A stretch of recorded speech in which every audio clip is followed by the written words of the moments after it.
तो सत्तू का पराठा बना रही हूँ आज लंच में, क्योंकि बच्चों का स्कूल हो गया है शुरू और आज मेरी तीनों बेटियां स्कूल जा रही थी, तो मैं फटाफट लंच बनाने में लग गई। फिर सोची कि चलो सत्तू का पराठा ही बनाते हैं, तो जल्दी जल्दी बना लेंगे, क्योंकि और कुछ बनाते हैं तो बहुत टाइम लगता और जल्दीबाजी में समझ में नहीं आ रहा था कि क्या बनाएं। ऐसे रात में ही प्लान होता है ना, तो ठीक रहता है कि चलो ये बनाएंगे वो बनाएंगे, तो कुछ तैयारियां रात में हो जाती है तो ठीक रहता है। लेकिन रात को ऐसा कुछ सोचे नहीं और सुबह-सुबह बना के देना है, तो जल्दबाजी में सत्तू का मसाला बना, उसके बाद आटा मिक्स किए और सत्तू का पराठा बना के तैयार कर दिए।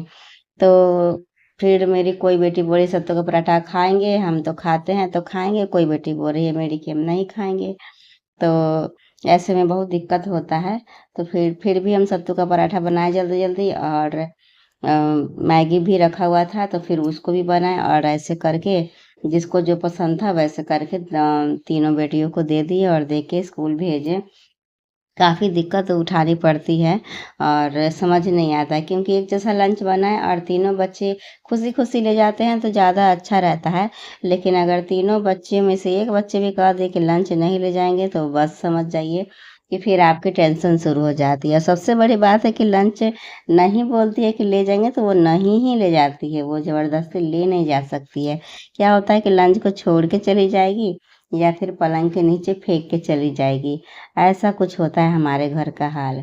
तो बहुत कन्फ्यूज़न होता है और तीनों के लिए लंच बनाना बड़ा मुश्किल हो जाता है और तीनों को पसंद हो ऐसा सोच के लंच बनाना भी बहुत बड़ा काम होता है।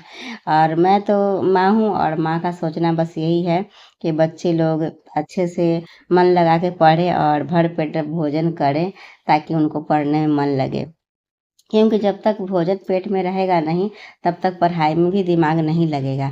तो इसलिए पहले तो खाना ज़रूरी है, खाना-पीना ज़रूरी है, उसके बाद ही बच्चे अच्छा से पढ़ सकते हैं। अगर भूख लगा हो, पेट ढंग से भरा हुआ नहीं हो, ढंग से खाना नहीं खाए, तो क्या आप समझ सकते हैं आप लोग कि क्या पढ़ने में मन लग सकता है, पढ़ाई करने में मन लग सकता है? या पढ़ाई इतना भी तो आसान नहीं है। क्योंकि उसके लिए सबसे ज़रूरी है कि दिमाग तेज़ चलना। और दिमाग तेज़ कब चलेगा, जब आप भर पेट भोजन किए हों और बिल्कुल फ्री महसूस कर रहे हों। माइंड आपका बिल्कुल हैप्पी-हैप्पी लगे, आप अंदर से खुश महसूस कर रहे हों। कोई भी किसी प्रकार का टेंशन ना रहा लग रहा हो, तो एकाग्रता हो के पढ़ाई में मन लगता है। मतलब ध्यान बच्चे दे पाते हैं, जो पढ़ाई कर रहे हैं वो तो ध्यान देना बहुत ज़रूरी होता है। पढ़ाई करना कोई बड़ी बात नहीं है, लेकिन ध्यान से पढ़ना बहुत बड़ी बात होती है। उसके लिए भाई पेट से शुरू होता है, तब जाके दिमाग तेज होता है। तो पेट बिल्कुल ठीक रहना चाहिए। तो यही कन्फ्यूज़न में मैं डेली रहती हूँ।